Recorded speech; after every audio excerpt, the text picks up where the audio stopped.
Welcome to study types of beaks and feet in birds. What is beak? The beak is also known as the bill. It has two parts, the upper mandibles and lower mandible. Teeth are absent in birds.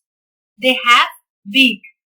The upper mandible, that is, bird's upper beak or upper bill, grows out of the skull. Just as your upper teeth grows out of your skull, the upper mandible doesn't move independently from the skull. The lower mandibles, that is bird's lower beak or bill, can move independently because it is hinged. It can move up and down just like your jaw. Unlike your teeth, beaks are covered with skin.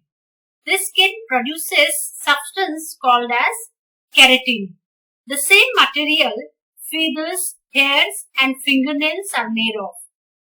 The keratin produced by bird's beak will dry and condense to make the bill hard and durable. The dried keratin also gives a beak glossy appearance. As the keratin wears down, it's replaced so that the beak will remain sharp.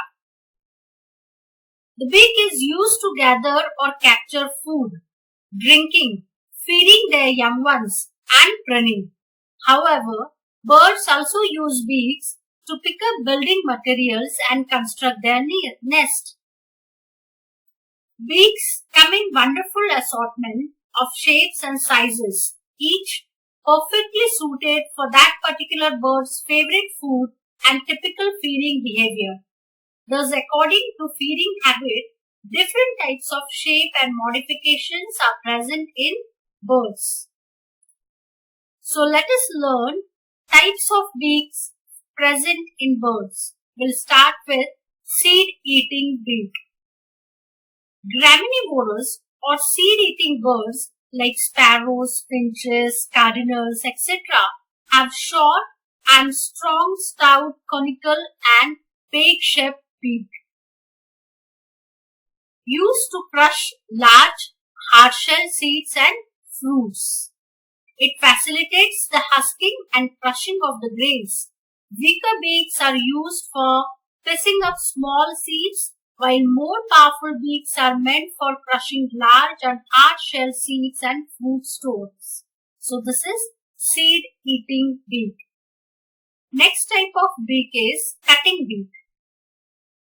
This beak is long, sharp and slender with cutting edges to cut the flesh.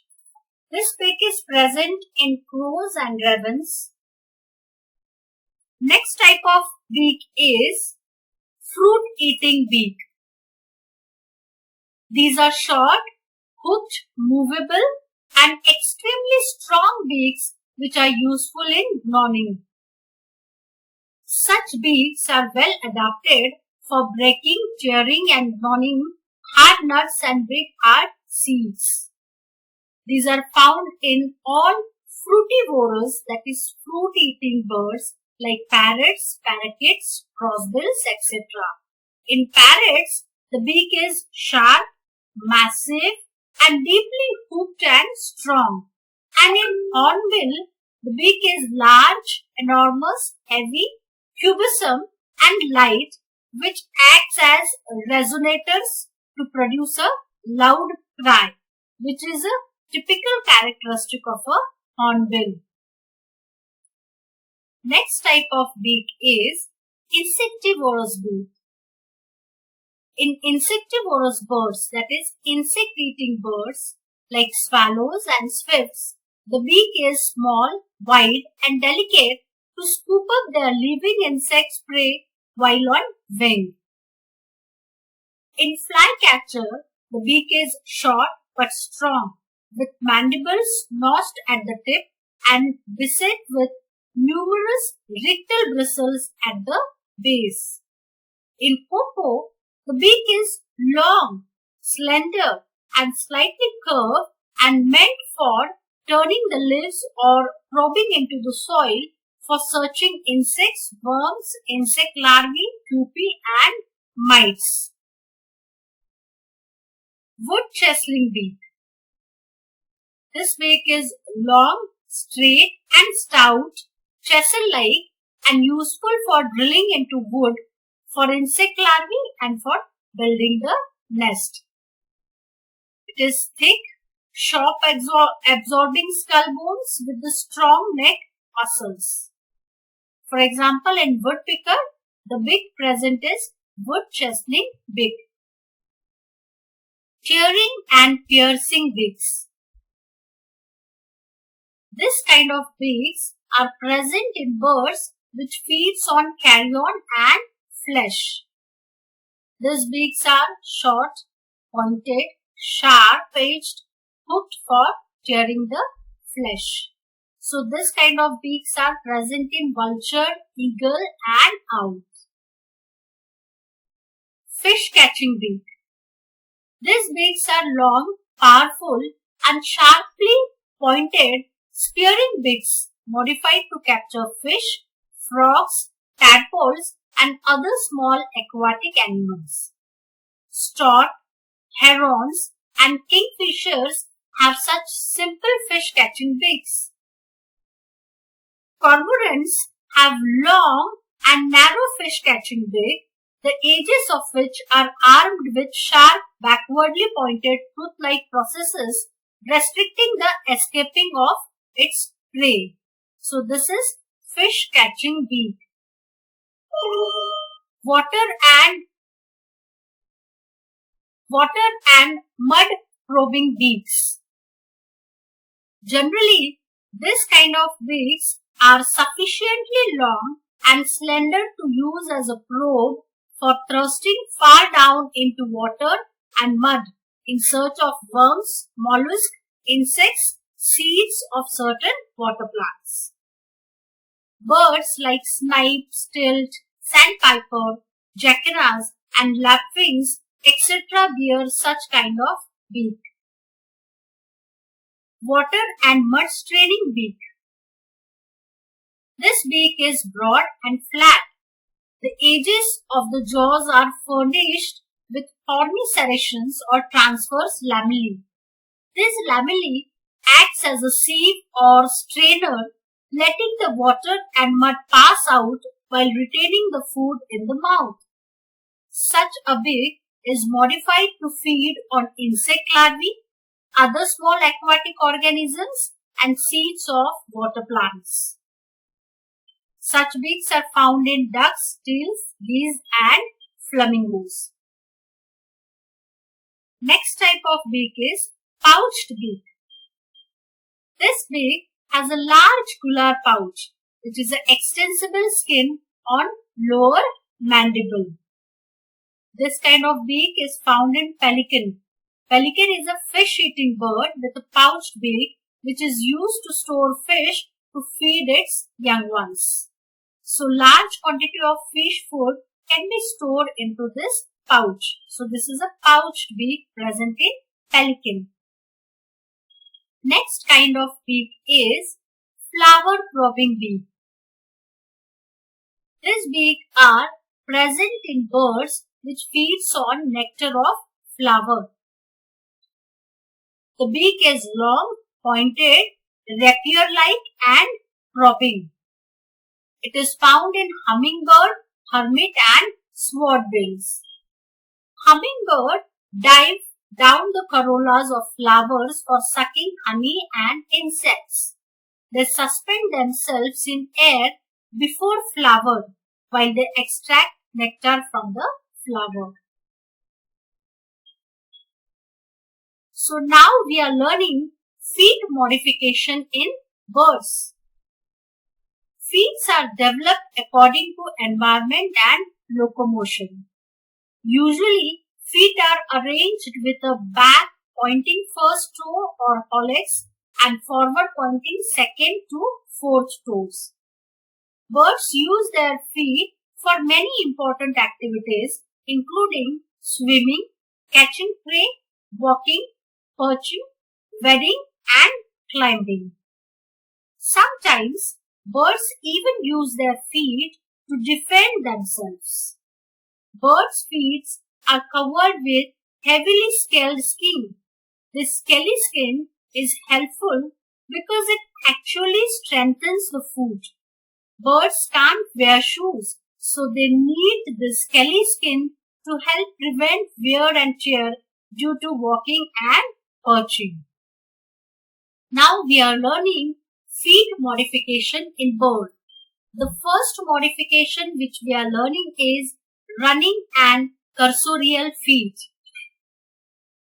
This type of feet is adapted specially for running.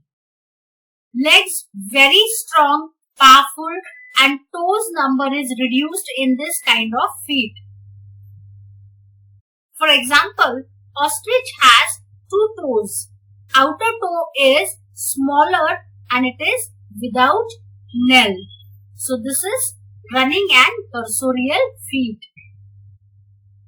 Next type of feet is perching feet. The majority of birds are perching or passer type, such as sparrows, robin, pigeon, crow, finch, etc. They have perching type of feet. In this type of feet, the toes are slender and anterior in position, except the one, that is hallux, which is quite long and posterior in position. The toes are strongly built and opposable so that they can securely fasten the foot to the branch or perch, that is rest. So this is about perching feet. Next kind of feet is swimming feet.